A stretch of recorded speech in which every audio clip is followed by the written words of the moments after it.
নিজের প্রবৃত্তি অনেক কিছু চাইবে, নিজের প্রবৃত্তিকে আল্লাহর সামনে আত্মসমর্পণ করার নাম হচ্ছে ইসলাম। মন যাচাই তা করা যাবে না। কেন? কারণ আমি কারাগারের জীবনে বসে আছি। কারাগারের মধ্যে মন যাচাই তাই করা যাবে না। এই কাজগুলো কখন করব? আমি বিয়ে শাদী করার পরে করব। বিয়ে শাদী করবেন, আপনি স্ত্রীকে নিয়ে ঘোরেন, স্ত্রীকে নিয়ে আল্লাহর সৃষ্টি দেখেন, স্ত্রীকে নিয়ে আপনি বাইকে ঘোরেন, রিক্সায় ঘোরেন, চটপটি খান, ফুচকা খান, আইসক্রিম খান, কোনো সমস্যা নাই। এবার তো যুবকরা বলবো যে ভাই বিয়ে শাদী তো দেয় না, কি করব? আমি পরামর্শ দিচ্ছি বড় ভাই হিসেবে, প্রথমে হালাল রিজিকের সোর্স করতে হবে। রিজিকের সোর্স না করে বিয়ে করা যাবে না, আত্মসম্মান থাকবে না। তাহলে পুরুষ মানুষের আত্মসম্মান কখন চলে যায়? যখন হাত পাততে হয় তখন। যখন আপনি রিজিকের সোর্স তৈরি করেছেন, আপনি স্বাবলম্বী, আপনি মাশাআল্লাহ মাসে 10-20-30 হাজার টাকা আর্ন করেন বা 1 লাখ 2 লাখ টাকা আর্ন করেন, আলহামদুলিল্লাহ, কারো কাছে হাত পাততে হয় না, সবাই দেখবেন আপনাকে সম্মান দিবে। যখন আপনার অন্যের কাছে হাত পাততে হবে তখন দেখবেন স্ত্রীও সম্মান করছে না। তো এই জন্য ডিগনিটি আগে, ডিগনিটি ফার্স্ট। আপনার ডিগনিটি অর্জন করতে হলে একটা হালাল উপার্জনের সোর্স লাগবে, এক। তারপরে পিতামাতাকে বোঝানোর চেষ্টা করবেন। যদি কাউকে পছন্দ করেও থাকেন, না দেখেই বা শুনে যে হ্যাঁ ওখানে একজন দিনদার মেয়ে ইত্যাদি, তাহলে পারিবারিকভাবে বিয়ের প্রস্তাব পাঠাবেন। নিজে পণ্ডিতি করতে যাবেন না, পারিবারিকভাবে পাঠাবেন। যদি রাজি হয় আলহামদুলিল্লাহ, রাজি না হলে কি নিজে নিয়ে পালাই যাবেন? এই কাজ করতে চান না। ইস্তেখারা করবেন। কি করবেন? ইস্তেখারা 2 রাকাত নফল নামাজ পড়ে আল্লাহর কাছে দোয়া করবেন। হিসনুল মুসলিম বইটা কিনবেন, ওখানে দেখবেন ইস্তেখারার দোয়া আছে। ইস্তেখারা মানে হচ্ছে আল্লাহর সাথে পরামর্শ করা। আল্লাহ, আমি এই কাজটা করতে চাচ্ছি, যদি কাজটা আমার জন্য ভালো হয়, আমার দুনিয়া আখিরাতের জন্য ভালো হয়, আল্লাহ কাজটাকে তুমি সহজ করে দাও, আল্লাহ কাজটার মধ্যে বরকত দান করে দাও। আর যদি এই কাজটা দুনিয়া আখিরাতের জন্য খারাপ হয়, আল্লাহ তুমি কাজটাকে সরায় দাও, আমাকেও কাজটা থেকে সরায় দাও। এটা হচ্ছে ইস্তেখারা। এই দোয়া বেশি বেশি করলে ইনশাল্লাহ আল্লাহর পক্ষ থেকেই ফয়সালা হবে। আর এই জায়গায় বেশি ব্যতিব্যস্ত হবেন না। অনেক সময় কিন্তু ফ্যান্টাসিতে ভুগি আমরা, অস্থির হয়ে যাই। অস্থির হলেই ডিসিশন নিতে ভুল হবে, স্থির থাকতে হবে। নিজেকে স্থির রাখার জন্য কি করবেন? বেশি বেশি নফল রোজা রাখবেন। বেশি বেশি কি করবেন? নফল রোজা রাখবেন। আর ভালো কাজে ব্যস্ত রাখবেন নিজেকে। ভালো কাজে কি করবেন? ব্যস্ত রাখবেন। একা একা থাকলে আর এই যে খারাপ সার্কেলের মধ্যে থাকলেই মাথার মধ্যে শয়তান ভর করবে, তখন দেখবেন অস্থির হয়ে গেছেন আপনি। আর স্থির হওয়ার চেষ্টা করেন, ভালো কাজে ব্যস্ত রাখেন, হালাল পথ অবলম্বন করে হারাম থেকে বেঁচে থাকেন। এখন যে জায়গায় আসছিলাম, এখান থেকে আস্তে আস্তে শেষের দিকে যাব। দেখুন, আল্লাহ পাক যে বিষয়গুলোকে ভালোবাসতে বলেছেন আমি ভালোবাসবো, এই ভালোবাসা জায়েজ, হালাল। এই ভালোবাসার উদ্দেশ্য আল্লাহ সন্তুষ্টি অর্জন করা। এই ভালোবাসার উদ্দেশ্য এই নয় যে আমি যাকে ভালোবাসি তার কাছে আমি কিছু প্রত্যাশা করছি। না, আমি কিছু প্রত্যাশা করছি না, আমি প্রত্যাশা করছি আল্লাহর সন্তুষ্টি। তখন দেখবেন সে আপনাকে কষ্ট দিলেও আপনি সবর করতে পারবেন। কেন সবর করতে পারবেন? কারণ আপনি তো আল্লাহর সন্তুষ্টির জন্য তাকে ভালোবাসছেন, আপনার তো কোনো স্বার্থ নাই। এখন আপনি দেখবেন রিল্যাক্স থাকতে পারবেন, সম্পর্ক টিকেও থাকবে এবং আপনি ক্ষমা করতে পারবেন মানুষকে। যখন নিজের চাওয়াটাকে আপনি ইনফোর্স করতে চাইবেন, তখন কিন্তু আপনি এই সম্পর্ক নষ্ট করে ফেলতে পারেন, কারণ আপনি হক পাচ্ছেন না। সামনে আসেন। এবার আমরা কি ওয়াদা করতে পারি যুবক ভাইরা? তো ইনশাআল্লাহ তাআলা আমরা হারাম পথে যাব না, হালাল পথে থাকবো। পশ্চিমাদের এই মদতপুষ্ট এই সো কল্ড ভালোবাসা দিবসের এই শোতে আমরা গা ভাসাবো না। আমরা কি ওয়াদা করতে পারি? আমরা কি ওয়াদা করতে পারি যে ইনশাআল্লাহ আমরা হালাল ভাবে বিয়ে শাদী করবো, কোনো হারামে যাব না ইনশাআল্লাহ? এই সমাজ থেকে জেনা বন্ধ করতে হবে, এই সমাজ থেকে ফ্রি মিক্সিং বন্ধ করতে হবে, এই সমাজ থেকে সমস্ত পতিতালয়কে বন্ধ করতে হবে। বন্ধ করে আমরা সামাজিক উদ্যোগ নিয়ে, প্রয়োজনে আমাদের পলিটিক্যাল পাওয়ারকে কাজে লাগিয়ে সমস্ত পতিতালয়গুলো বন্ধ করে ওই মেয়েদের রিজিকের জন্য আমরা বিকল্প ব্যবস্থা করবো ইনশাআল্লাহ। আমরা টাকা পয়সা একত্রিত করে তাদের জন্য কর্মসংস্থান করতে পারি না? এইগুলো কাজ করে নারীর অধিকার প্রতিষ্ঠা করা যায় না? নাকি রাস্তাঘাটে স্লোগান দিয়ে প্রতিষ্ঠা করা যাবে? সমস্ত যে নোংরা জায়গাগুলো আছে এগুলো বন্ধ করে ওই মেয়েরা কিন্তু কারো মা, ওরা দেখবেন কারো বোন, কারো স্ত্রী বা কারো সহধর্মিনী কিছু একটা হবেন। তারাও কিন্তু মানুষ, হয়তো অন্ধকার জগতে হারিয়ে গেছে, দালালের খপ্পরে পড়েছে বা পেটের দায়ে পড়ে কাজ করছে। যদি আমরা তাদের জন্য বিকল্প ব্যবস্থা করে দিতে পারি, আল্লাহ পাক আমাদেরকে তৌফিক দান করুন, তাদের জন্য কর্মসংস্থানের ব্যবস্থা করতে পারি। একটা মেয়েও এই হারাম পথে যাবে না ইনশাআল্লাহ। আমরা কি এভাবে নারীর অধিকার প্রতিষ্ঠা করতে পারি না? আমরা কি এতিম মেয়েদের দায়িত্ব নিয়ে করতে পারি না? আমরা কি সমাজের বিধবা মেয়েদেরকে বিয়ে করতে পারি না? তালাকপ্রাপ্ত মেয়েদের দায়িত্ব নিতে পারি না? মেয়েদের অধিকার নিয়ে অনেক কথা বলা হয়, কিন্তু এই কথাগুলো থাকে খালি বুলি, বাস্তবতা নাই। বাস্তবে কয়জন ছেলে এতিম একটা মেয়েকে বিয়ে করে দেখিয়েছে? কয়জন ছেলে একটা বিধবা মেয়েকে বিয়ে করার সাহস করেছে? কয়জন ছেলে একটা তালাকপ্রাপ্ত একটা মেয়েকে বিয়ে করে দেখিয়েছে, হ্যাঁ আমি তার দায়িত্ব নিলাম? আমরা বুঝতে পারলাম যে আল্লাহ পাক পুরো সৃষ্টি জগৎকে ভালোবাসেন। আল্লাহ পাক আমাকে ভালোবাসেন, আপনাকে ভালোবাসেন বলেই আজকে আপনি এখানে বসে আছেন। আল্লাহ পাক আপনাকে ভালোবাসেন বলেই লক্ষ লক্ষ কোটি কোটি মানুষ এখন জেনা করছে, আজকের দিনে আপনি ওয়াজ মাহফিলে বসে আছেন। আল্লাহ পাক আপনাকে ভালোবাসেন বলেই আপনি আল্লাহকে সিজদা দেওয়ার তৌফিক পেয়েছেন।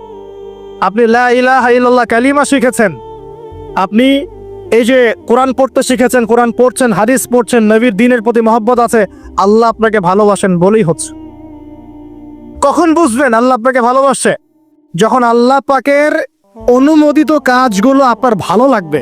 নামাজ পড়তে ভালো লাগছে, রোজা রাখতে ভালো লাগছে, কোরআন তেলাওয়াত করতে ভালো লাগছে, আল্লাহর জিকির করতে ভালো লাগছে, আলেম ওলামার সাথে থাকতে ভালো লাগছে, ঠিক আছে? আল্লাহর হালাল কাজগুলো যখন ভালো লাগবে বেশি বেশি, বুঝবেন আল্লাহ আপনাকে নির্ঘাত মহব্বত করেন। আর যখন আল্লাহ পাকের নিষেধগুলো, হারাম, মদ আমার ভালো লাগে না, জিনা ভালো লাগে না, আমার খারাপ জিনিস দেখতে ভালো লাগে না, খারাপ শুনতে ভালো লাগে না, বুঝবেন আল্লাহ আপনাকে ভালোবাসেন। আর যখন দেখবেন খারাপের পিছনে আপনার ঝোঁক বেশি, দুর্নীতি করতে ভালো লাগে, সুদ খাইতে ভালো লাগে, ঘুষ খাইতে ভালো লাগে, কাউকে ঠকাইলে মনে হয় আমি স্মার্ট হয়ে গেলাম, হ্যাঁ, মানুষের টাকা আত্মসাৎ করতে ভালো লাগে, নামাজ না পড়ে ঘুম দিতে ভালো লাগে, ঠিক আছে, রমজান মাসে বিড়ি টানতে ভালো লাগে, ঠিক আছে, মেয়ের সাথে যে টাঙ্কি মারতে ভালো লাগে, তখন বুঝবেন যে আল্লাহ আপনাকে এখনো ভালোবাসেন, বা আপনি আল্লাহর ভালোবাসা পাওয়ার যোগ্যতা হারিয়ে ফেলেছেন। আল্লাহ পাক আমাদেরকে বোঝার তৌফিক দান করা। এখন আসি, আল্লাহ পাক এবং তার রাসূল আমাদেরকে এমন কি কি কাজ বলেছেন যেই কাজগুলো করলে আমরা সরাসরি আল্লাহর ভালোবাসা পাবো ইনশাল্লাহ। জানার দরকার আছে কি নাই? আমি অল্প কয়েকটা কাজ বলে শেষ করছি। এক নাম্বার, আল্লাহ এবং তার রাসূল আমাদেরকে জানিয়েছেন আমরা যদি তাওহীদের উপর থাকতে পারি, একত্ববাদ, লা ইলাহা ইল্লাল্লাহ, আল্লাহর ভালোবাসা পাবো ইনশাআল্লাহ। যে ব্যক্তি শিরকের পাপে লিপ্ত আছে সে আল্লাহর ভালোবাসা পাবে না যতক্ষণ না সে তওবা করে ফিরে আসছে। অতএব আল্লাহর ভালোবাসা পাওয়ার জন্য এক নাম্বার কাজ কি ভাই? আল্লাহর তাওহীদের কালিমা লা ইলাহা ইল্লাল্লাহ এর উপর থাকা, শিরক বাদ দেওয়া। শিরক সম্পর্কে জানার জন্য একটা বই পড়েন, কিতাবুত তাওহীদ। কি নাম বললাম? কিতাবুত তাওহীদ। একটাই পড়েন, দেখবেন ইনশাআল্লাহ শিরক কাকে বলে, কত প্রকার, কি কোন কোন কাজ করলে শিরক হয় সব জানতে পারবেন ইনশাআল্লাহ। এই বইটা একটু কঠিন, এই বইটার ব্যাখ্যা বের হয়েছে, ব্যাখ্যা যুক্ত বই কিনবেন এবং যেগুলো বুঝবেন না ওলামায়ে কেরামকে জিজ্ঞাসা করবেন, কারণ সবগুলো কিন্তু বুঝতে পারবেন। এক নাম্বার। দুই, নবী সাল্লাল্লাহু আলাইহি ওয়াসাল্লামের অনুসরণ করলে আল্লাহ আমাদেরকে ভালোবাসবেন। দলিল, আল্লাহ পাক সূরা আলী ইমরানের মধ্যে বলছেন 31 নম্বর আয়াতে আল্লাহ বলছেন, কুল, হে নবী আপনি বলে দিন, ইন কুনতুম তুহিব্বুনাল্লাহ, তোমরা যদি, হে আদম সন্তান, এই উম্মতে মুহাম্মাদী, তোমরা যদি আল্লাহর ভালোবাসা পেতে চাও, ফাত্তাবিউনি, তোমরা আমাকে অনুসরণ করো। কাকে? আমাকে বলতে কাকে? রাসূলুল্লাহ সাল্লাল্লাহু আলাইহি ওয়াসাল্লামকে। তাহলে কি হবে? ইউহিব্বুকুমুল্লাহ, আল্লাহ পাকও তোমাদেরকে ভালোবাসবেন। বলে সুবহানাল্লাহ, আল্লাহ আমাকে ভালোবাসবেন ইনশাআল্লাহ। আর কি? ইয়াগফির লাকুম যুনুবাকুম, আল্লাহ পাক তোমাদের সমস্ত গুনাহ মাফ করে দিবেন। আল্লাহু গফুরুর রহিম, আল্লাহ পাক পরম করুণাময়, অসীম দয়ালু। তার মানে আল্লাহকে পাওয়ার, আল্লাহর ভালোবাসা পাওয়ার দুই নাম্বার কি মাধ্যম? নবী সাল্লাল্লাহু আলাইহি ওয়াসাল্লামের সুন্নাত অনুযায়ী জীবন করা। ভাই শুরু করব কোত্থেকে? শুরু করবেন চেহারা থেকে। কোত্থেকে? চেহারায় দাড়ি ছেড়ে দিব ইনশাআল্লাহ, রাজি আছি তো? গোফ ছোট করে ফেলবো ইনশাআল্লাহ, রাজি আছি তো ইনশাআল্লাহ? চেহারায় সেজদার দাগ থাকবে ইনশাআল্লাহ, তার মানে নামাজি হতে হবে, ঠিক আছে?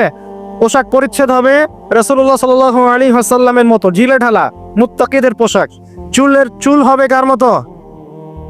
মেসি নেইমারের মতো নাকি রাসূলুল্লাহ সাল্লাল্লাহু আলাইহি ওয়াসাল্লামের মতো? আমার নবী এইভাবে ওযু করতেন, এইভাবে করব। আমার নবী এইভাবে ইস্তেনজা করতেন, পেশাব পায়খানা করতেন, ওইভাবে করব। এই যে এখনকার ইংলিশ টয়লেট, এই ইংলিশ টয়লেটে বসে নবীর মতো ইস্তেনজা করা যায় না। যাবে? ওলামায়ে কেরামকে জিজ্ঞাসা করেন, নবী সাল্লাল্লাহু আলাইহি ওয়াসাল্লাম বাম পায়ে ভর দিয়ে ইস্তেনজা করতেন। কোন পায়ে?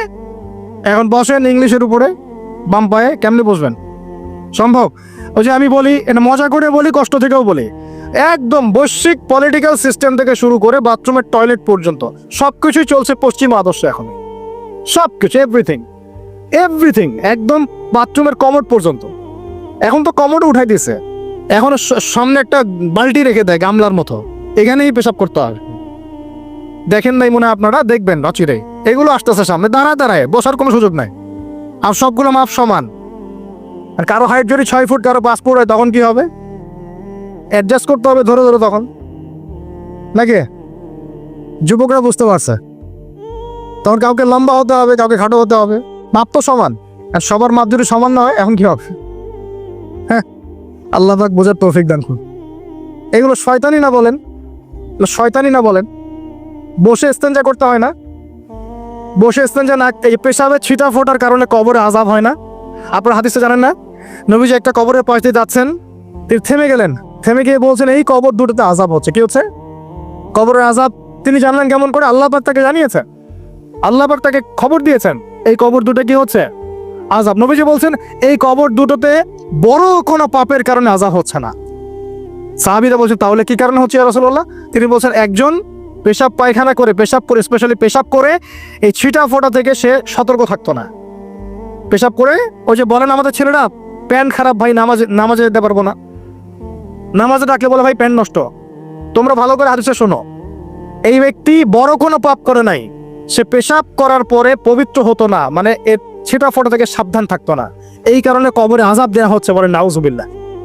অন্য হাদিসে নবীজি বলছেন বেশিরভাগ কবরের শাস্তি পেশাবের ছিটা ফোটার কারণে হয়ে থাকে। আস্তাগফিরুল্লাহ, বলি নাউজুবিল্লাহ। এই টয়লেটগুলোর মধ্যে পেশাবের ছিটা ফোটা লাগে না? এই কোরআনের মধ্য দিয়ে আল্লাহর ভালোবাসা পাওয়া যাবে ইনশাআল্লাহ।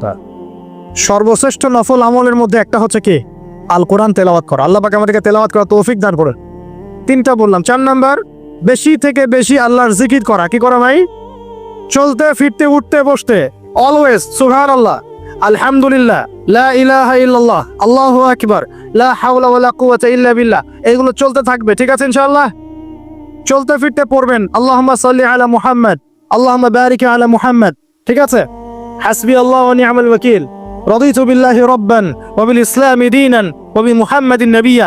যত জিকির আজগার আছে চলতে ফিরতে অলওয়েজ পড়তে থাকবেন। লা ইলাহা ইল্লাল্লাহ ওয়াহদাহু লা শারীকা লা, লাহুল মুলক ওয়া লাহুল হামদ ওয়া হুয়া আলা কুল্লি শাইইন কাদির। আস্তাগফিরুল্লাহাল্লাযী লা ইলাহা ইল্লা হুয়াল হাইয়ুল কাইয়ুম ওয়া আতুবু ইলাইহি, লা হাওলা ওয়া লা কুওয়াতা ইল্লা বিল্লাহ। এগুলো পড়তে থাকবেন। যে যত বেশি আল্লাহ জিকির করবে, তার কলবে আল্লাহ তত বেশি নূর দিবেন ইনশাআল্লাহ। আর যার কলবে যত বেশি নূর, সে তত বেশি আল্লাহর ভালোবাসা মহব্বত পাবে ইনশাআল্লাহ। কয়টা বলছি ভাই? 4টা। 1 নাম্বার কিছু তাওহীদ, 2 নাম্বার নবীর সুন্নাত, 3 নাম্বার বলেন কোরআন তেলাওয়াত করা, 4 নাম্বার বেশি বেশি আল্লাহ জিকির করা, 5 নাম্বার স্পেশালি 5 নাম্বার বেশি বেশি আল্লাহর কাছে তওবা করা। কি করা? যে আল্লাহর কাছে তওবা করে আল্লাহ তাকে মহব্বত করেন। আলহামদুলিল্লাহ, যে আল্লাহর কাছে তওবা করে আল্লাহ তাকে মহব্বত করেন। আমাদের নবীজি প্রত্যেক দিন 70 থেকে 100 বার আল্লাহর কাছে তওবা করতেন। বলে সুবহানাল্লাহ। পারা যাবে তো ইনশাআল্লাহ?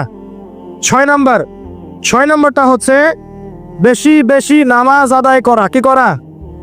আল্লাহকে পাওয়ার জন্য শ্রেষ্ঠ মাধ্যম হচ্ছে সেজদা করা। কি করা?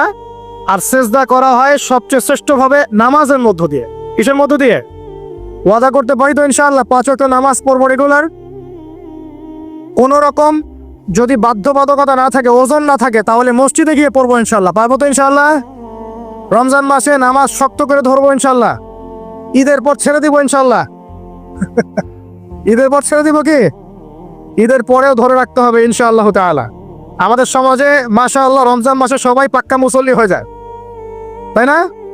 কারণ শিকল দিয়ে বাঁধা থাকে শয়তান, শয়তানও মুক্ত হয়।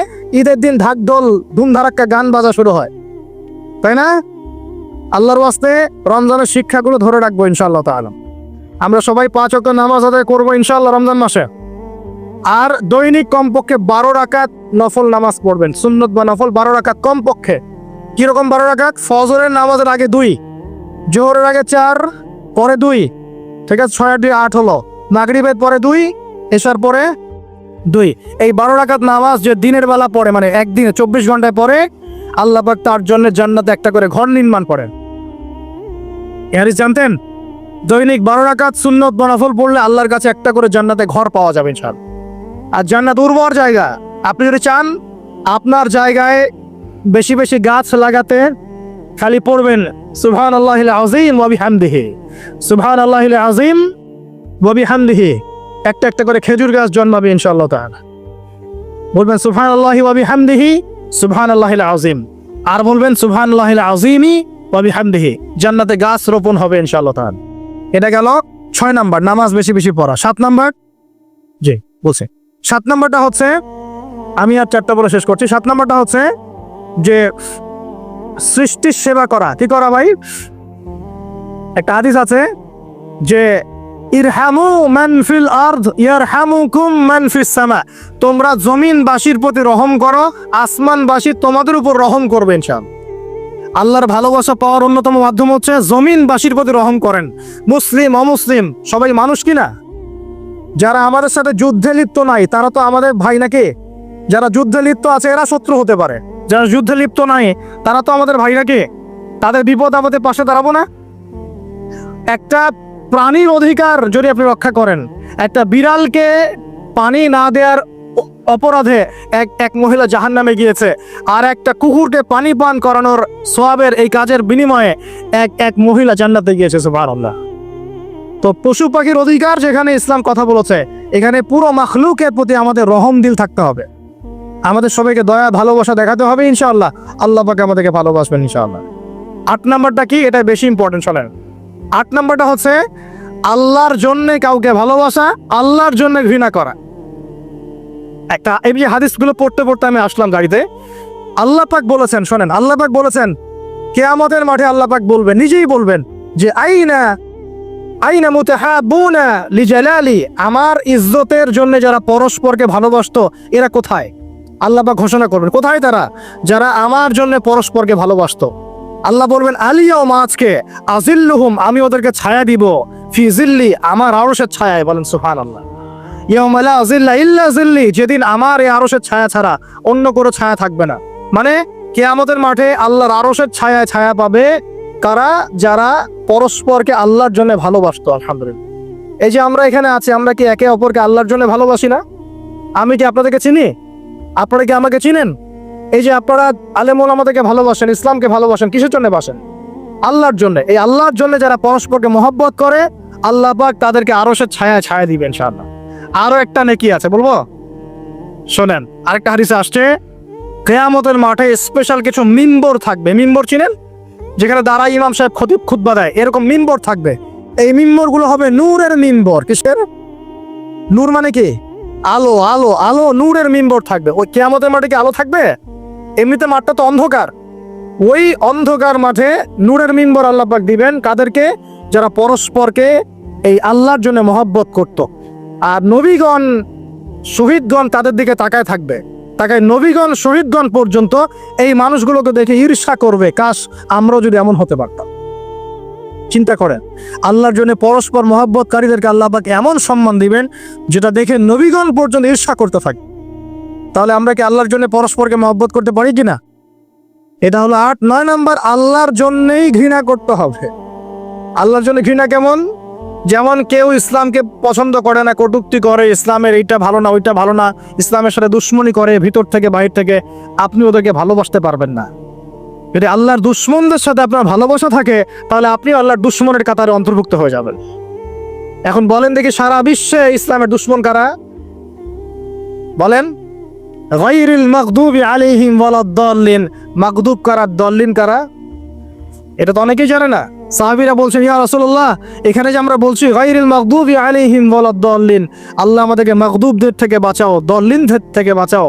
মাগদুব আর দাল্লিন কারা ইয়া রাসূলুল্লাহ? নবীজি বলছেন, আল মাগদুব, মাগদুব হচ্ছে হুমুল ইহুদি, ইহুদিরা হচ্ছে মাগদুব, যাদের উপর আল্লাহর গজব পড়েছে। আর দাল্লিন হুমুন নাসারা, নাসারারা হচ্ছে দাল্লিন, কারণ তারা আল্লাহ পাকে সন্তান সাব্যস্ত করেছে। ঈসা আলাইহিস সালামকে আল্লাহ সন্তান বলেছে, বলেন নাউজুবিল্লাহ। এখন সারা বিশ্বে এরা মুসলিমদের সাথে দুশ্মনী করছে না? আমরা যদি ব্যক্তিগতভাবে, সামাজিকভাবে বা পলিটিক্যালি ওদের সাথে বন্ধুত্ব করে চলি, আমরা কি আল্লাহ দুশ্মনদের সাথে শরীক হলাম না? খুব খেয়াল রাখতে হবে। আল্লাহর জন্য ভালোবাসা, আল্লাহর জন্য দুশ্মনী। আল্লাহ পাক আমাদেরকে বোঝার তৌফিক দান করুন। এবং সবশেষ যেটা 10 নাম্বার, সেটা হলো আল্লাহওয়ালা মানুষ যারা, সেই মানুষদের সাথে মহব্বত রাখলে আল্লাহ আপনাকে ভালোবাসবে ইনশাআল্লাহ। আল্লাহওয়ালা মানুষদের সাথে মহব্বত রাখতে চান, নাকি আপনার এই জেনাকারী গার্লফ্রেন্ডের সাথে আপনি মহব্বত রাখতে চান? এই প্রজন্মের দায়িত্ব কিন্তু আপনার হাতে। এই প্রজন্মের দায়িত্ব কার হাতে বলেন? এই শহরের দায়িত্ব কার হাতে? শুধু কি আলেম ওলামার হাতে? শুধু কি প্রশাসনের হাতে? এই শহরকে আপনি পাপমুক্ত করবেন কিভাবে? আপনাদের আমাদের কোনো ভূমিকা নাই? কি যে হচ্ছে কল্পনা করতে পারছেন না। একটা চিত্র দেখছেন না, লাখ লাখ ছেলে দাঁড়িয়ে একটা পর্দার সামনে দাঁড়িয়ে আছে, গোল কখন হবে এই জন্য দেখছেন না? মিডিয়া এগুলো প্রমোট করছে না? ভাবখানে এমন যে কত সুখে আছি আমরা, তাই না? কি সুখ আমাদের। খেলা হচ্ছে, আমরা গোল গোল চিল্লাচ্ছি। খেলছে কোন টিম, সেই টিম আমাকেও চিনে না, আমার দেশের নামও জানে কিনা আল্লাহু আলাম। আমরা নাচানাচি করছি মাশাআল্লাহ, আমরা মারামারি করছি, কেউ মার্ডার হচ্ছে, কেউ আবার শোকে স্ট্রোক করে মারা যাচ্ছে, তাই হচ্ছে না? এমন কেন জাতিগতভাবে আমরা এমন কেন হলাম? জাতিগতভাবে আমাদের কোনো ব্যক্তিত্ব নাই, আমাদের কোনো গায়রত নাই। আমাদের তো যুদ্ধের হিস্ট্রি আছে, আমাদের বীরত্বের হিস্ট্রি আছে, আমাদের ভাষা আন্দোলন হিস্ট্রি আছে। দেশের কনসেপ্ট বাদ দিয়ে ইসলামের কনসেপ্টও যদি বলেন, আমরা তো তারেক বিন জিয়াদের উত্তরসূরি, বিন কাসিমের উত্তরসূরি, খালেদ বিন ওয়ালিদ, উমর ইবনুল খাত্তাবের উত্তরসূরি। আমাদের কোনো গায়রত নাই। পশ্চিমারা একটা কিছু লঞ্চ করবে, সবাই নাচানাচি করবে, আমরা সেখানে গা ভাসিয়ে দিব। কিছু কিছু মুসলিম কান্ট্রি ওগুলোতে জয়েন হবে, আমরা মনে করবো এটা হালাল হয়ে গেল। অনলাইনে দেখলাম একজন লিখেছেন, আরেকজন বক্তব্য দিচ্ছেন, রাসূলুল্লাহ সাল্লাল্লাহু আলাইহি ওয়াসাল্লামও তো নাকি তার স্ত্রীর সাথে খেলাধুলা করেছেন। রাসূল সাল্লাল্লাহু আলাইহি ওয়াসাল্লাম তার স্ত্রীর সাথে দৌড় প্রতিযোগিতা করেছেন রাতের অন্ধকারে। মসজিদ নববীর মধ্যে ঈদের দিন উৎসব পালন করা হয়েছে নববীর মধ্যেই। এটার সাথে আপনি ফিফার দলিল টানছেন, এটা দিয়ে আপনি ফিফাকে জায়েজ করতেছেন। এখানে তো জুয়া হচ্ছে। একটা মুসলিম কান্ট্রি কাতার যা অ্যারেঞ্জ করেছে, এই অ্যারেঞ্জমেন্টটা অন্য আগের সব অ্যারেঞ্জমেন্ট হচ্ছে বেটার, কারণ সে তার মধ্য দিয়ে ইসলামের প্রচার করার চেষ্টা করেছে, সে তার জায়গা থেকে চেষ্টা করেছে। কিন্তু মন্দের ভালো, এর চেয়ে ভালো কিছু করা সম্ভব ছিল না এখানে। সে যতদূর পর্যন্ত পেরেছে ট্রাই করেছে, এবং সে কিন্তু ছোট রাষ্ট্র হলেও অনেক বড় বড় ওয়ার্ল্ড অ্যাফেয়ার্সের বিষয়ে সে মাথা ঘামায়। আমাদের ঢাকার সমান আয়তন হবে কিনা সন্দেহ আছে, ঢাকা বিভাগের সমান হয়তো আয়তন হবে। সে ওয়ার্ল্ডের বড় বড় জিওপলিটিক্যাল বিষয়ে সে মাথা ঢুকায় এখন। হ্যাঁ, সে তার সর্বোচ্চ চেষ্টা করেছে, কিন্তু এর মধ্য দিয়ে যে সারা বিশ্বে কোটি কোটি যুবক তাদের হায়াত নষ্ট করছে, তাদের যৌবন নষ্ট করছে, তাদের রাতের ঘুম ইবাদত নষ্ট করছে, হ্যাঁ, আপোষে দ্বন্দ্বে লিপ্ত হচ্ছে, বিধর্মীদের কালচার ফলো করছে, ওদের ফ্ল্যাগ টাঙাচ্ছে। আমার দেশের মধ্যে, স্বাধীন সার্বভৌম রাষ্ট্রের মধ্যে অন্য একটা রাষ্ট্রের পতাকা তুলবো কেন? আমার গায়রত নাই? ওরা কি তাদের দেশে আমার পতাকা তোলে কিনা? আমাদের ব্যক্তিত্ব কোথায় চলে গেল? এগুলোকে আমরা টেকনিক্যালি আবার মিডিয়া দিয়ে জায়েজ করার চেষ্টা করছি, যে নবী সাল্লাল্লাহু আলাইহি ওয়াসাল্লাম তো দৌড় প্রতিযোগিতা করেছেন, হ্যাঁ, তারপরে মসজিদ নববীর মধ্যেও তো এরকম খেলাধুলা হয়েছে। এগুলো ছিল চিত্ত বিনোদনমূলক। যদি আমি একা একা সকালবেলা উঠে ফজরের নামাজের পরে এই মাঠটাকে 10 রাউন্ড দেই, এটা আমার জায়েজ না? না জায়েজ? জায়েজ। এই খেলাকে কেন্দ্র করে তো জুয়ার আসর বসাতে পারবেন না, এটাকে কেন্দ্র করে তো সমকামিতা প্রমোট করতে পারবেন না, এটাকে কেন্দ্র করে আপনি lakh lakh billion billion dollar খরচ করতে পারবেন না তো। অথচ আপনার পাশেই প্রতিবেশী রাষ্ট্র ইয়েমেন না খেয়ে মারা যায়, আমাদের পাশেই মিডল ইস্টের পাশেই প্রতিবেশী রাষ্ট্র সিরিয়া না খেয়ে শিশুরা মারা যাচ্ছে। প্রতিবেশী না খেয়ে থাকে, আমি পেট ভরে খাই, আমি মুমিন নাকি? প্রতিবেশী না খেয়ে থাকে আর আমি পেট ভরে খাই, আমি কি মুমিন নাকি? আর সারা বিশ্ব এই দিকে মানুষকে ফোকাস করে রেখেছে, বিশ্বের একটা অংশ এই দিকে ফোকাস করে রেখে তাদের এজেন্ডাগুলো ঠিকই বাস্তবায়ন করছে না। তো রমজান মাস আসে, দেখবেন রমজান মাস যখনই আসে দেখবেন যে নির্যাতন বেড়ে যায় উম্মার উপর। যে সময়ে উম্মার ইকোনমিক অবস্থা ভালো না, সামরিক অবস্থায় তাদের মুখোপেক্ষী হয়ে থাকতে হচ্ছে, যে সময় আমাদের ভিতরে পলিটিক্যাল বিরোধগুলো দেখা দিচ্ছে, আমরা ইউনাইটেড হতে পারছি না, যে সময় যুব সমাজরা মাদকে আসক্ত হয়ে আছে, পর্নোগ্রাফিতে আসক্ত হয়ে আছে, দিনের ইলম কালাম অর্জন করছে না, নামাজ ঠিক মতো পড়ছে না, কুরআন তেলাওয়াত করা শিখছে না, যে সময়ে ইভেন আলেম ওলামাদের মধ্যে ঐক্য দেখা যাচ্ছে না, যে সময়ের মধ্যে আমরা পরিবারগুলোর ভাঙন দেখতে পাচ্ছি, আমাদের পরবর্তী প্রজন্ম কোন পরিবেশে বড় হবে সেই নিশ্চয়তা দিতে পারি না, যে পরিবেশে একটা 5 বছরের ছোট্ট বাচ্চা আয়াতকে কেটে টুকরা টুকরা করে ফেলা হয়, এইখানে আমরা বসে বসে রং তামাশা দেখতেছি টিভির সামনে বসে। এই সমাজটা পরিবর্তনের দায়িত্ব আমাদের কারো ঘাড়েই নাই? শুধু কি পলিটিশিয়ানদের দায়িত্ব? শুধু কি প্রশাসনেরই দায়িত্ব? আমাদের সবাইকে নাকে তেল দিয়ে ঘুমানোর জন্য পৃথিবীতে আসছি? এই যুব সমাজ তো জানেই না, বোঝেই না ওদেরকে কি কারণে এই পৃথিবীতে পাঠানো হয়েছে।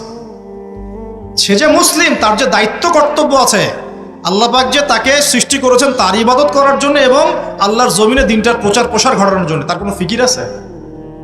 একটা পর্দার সামনে দাঁড়িয়ে এসে আধা ঘন্টা, 1 ঘন্টা, 1.5 ঘন্টা সময় নষ্ট করে ফেললো, তার ফিজিক্যাল কোনো উপকারও কিন্তু নাই। আছে? কি অবস্থা, মানে মিডিয়া যে কি প্রমোটটা করতেছে, মেয়েদেরকে ফেসবুকে ঢুকলে মেয়েদেরকে দেখবেন যে মেসি মেসি করে পাগল হয়ে বলছে আর্জেন্টিনা পতাকা গায়ে দিয়ে যে আপনি মেসিকে পেলে কি করতেন। এক মেয়ে বলছে আমি কিস করতাম।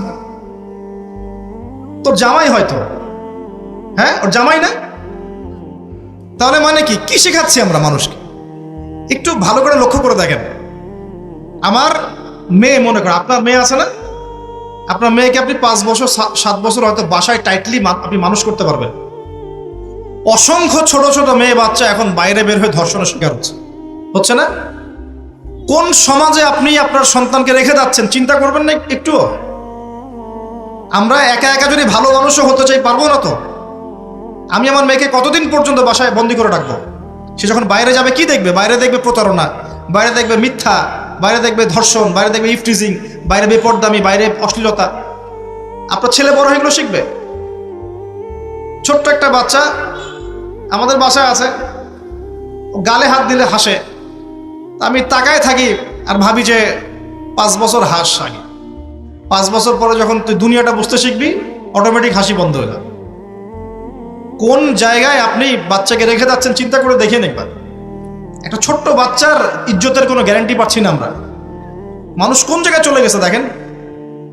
মাদক অ্যাভেলেবল হয়ে গেছে। পর্নোগ্রাফি দেখে না 5% ছেলেও পাওয়া যাবে না এখন। আর যারা পর্ন দেখে ভিতর থেকে এরা পশু হয়ে গেছে। এর কাছে একটা বাচ্চাকে দিলেও সে রেপ করে রেখে দিবে। চিন্তা করে দেখেন না, বিগত 50 বছরে ধর্ষণের সংখ্যা বেড়েছে না কমেছে? কি পরিমাণ বেড়েছে? বেড়েছে কি পরিমাণে? পর্নোগ্রাফির পরিমাণটা কি পরিমাণ বাড়ছে? মাদক কি পরিমাণে বেড়েছে? এখন এই দায়িত্ব তো শুধু প্রশাসনের না, শুধু পলিটিশিয়ানদের না, আমাদের সবার দায়িত্ব আছে তো।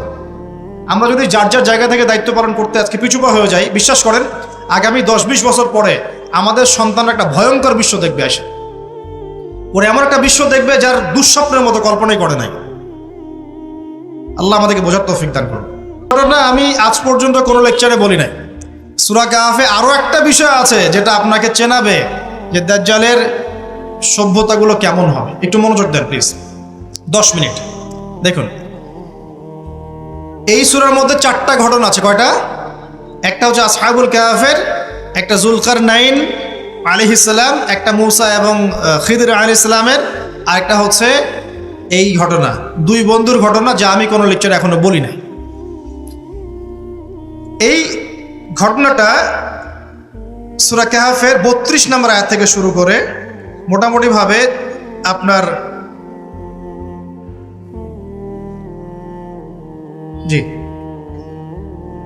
32 থেকে শুরু করে মোটামুটি 46, 47, 48 এরকম পর্যন্ত বড় একটা ঘটনা আছে। আমি খুব শর্ট করে বলছি। আল্লাহ পাক এই সূরার মধ্যে একটা বিস্ময়কর ঘটনা বলছেন। 2 বন্ধুর, কয়জন বন্ধু?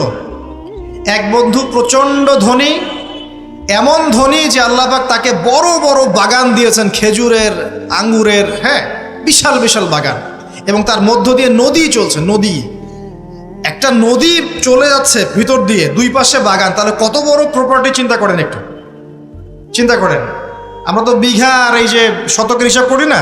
আল্লাহ বলছেন যে 2টো বিশাল জান্নাত দিয়েছিলাম তাকে, মানে বাগান দিয়েছিলাম, ফলের বাগান, মাঝখান দিয়ে নদী প্রবাহিত হচ্ছে, এবং প্রত্যেক বছর 2 বার করে এই জায়গায় ফসল ফলতো, প্রচুর ফসল হতো।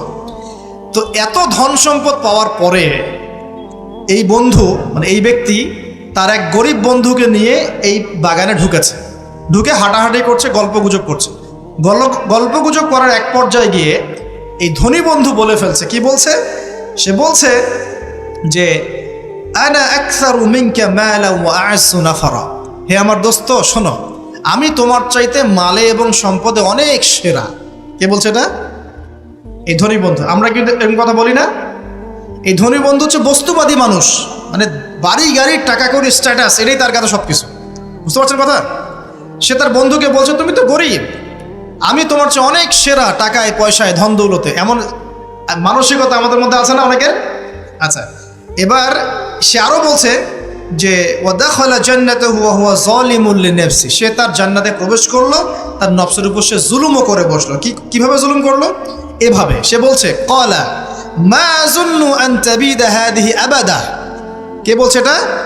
এই ধনী বন্ধু। সে বলছে হে আমার গরিব বন্ধু শোনো, আমি মনে করি না, আমি বিশ্বাসই করি না, আমি মনে করি না যে আমার এই প্রপার্টি কখনো ধ্বংস হয়ে যাবে, আমি এটা বিশ্বাস করি না। বুঝতে পারছেন? ওই যে আমি পরকালে বিশ্বাস করি না, কিয়ামতে বিশ্বাস করি না, আখিরাতে বিশ্বাস করি না, কোন সভ্যতা বলেন? আচ্ছা, সে বলছে যে মা আযুন্নু আন তাবিদা হাদিহি আবাদা, আমি বিশ্বাস করি না, আমি মনে করি না যে এই প্রপার্টি কখনো ধ্বংস হতে পারে। ওয়া মা আযুন্নু সাআতা কায়িমা, আর আমি এটাও মনে করি না যে কিয়ামত কখনো হবে। বুঝতে পারলেন কথা? আমি এটাও বিশ্বাস করি না যে কিয়ামত কখনো হবে। তার মানে জি শেষ করছি আমি। তার মানে কি এই বন্ধুটা বস্তুবাদী না? সে পরকালে বিশ্বাস করে না, কিয়ামতে বিশ্বাস করে না। সে তার ধন সম্পত্তির মোহে এত আসক্ত হয়ে গেছে যে সে মনে করে যে এটা কখনো আমার থেকে যাবে না। এমন চিন্তা আমাদের মধ্যে আছে না? এই চিন্তাটাকে আধুনিক পরিভাষায় বলা হয় মেটেরিয়ালিজম। কি বলা হয়? মানে বস্তুবাদ। মানে কি বস্তুবাদ? মানে ভোগবিলাস, বাড়ি গাড়ি, টাকা পয়সা, মত্ত থাকা, পরকাল বলে কিছু না। এই যে মেটেরিয়ালিজম। এখন এই বন্ধুটা বলছে, গরিব বন্ধু, একটু মনোযোগ দেন প্লিজ। এই বন্ধুটা বলছেন, গরিব বন্ধু যে ক্বালা লাহু সাহিবুহু ওয়া ইউহাওয়ারু, গরিব বন্ধুটা তাকে বলছে আকাফারতা বিল্লাযী খালাকাকা মিন তুরাব, হে আমার ধনী বন্ধু, তুমি কি সেই সত্তার সাথে কুফরি করছো যে তোমাকে মাটি থেকে সৃষ্টি করেছে? সুম্মা মিন নুতফা, এরপর তোমাকে মায়ের গর্ভে নুতফা আকারে রেখেছিলেন। সুম্মা সাওয়াকা রাজুলা, এরপর তোমাকে এই পুরুষের আকৃতি দিয়েছেন। তুমি কি সেই সত্তা আল্লাহকে অস্বীকার করছো? মানে কিয়ামতকে অস্বীকার করার মধ্য দিয়ে তুমি আল্লাহকে অস্বীকার করছো কি?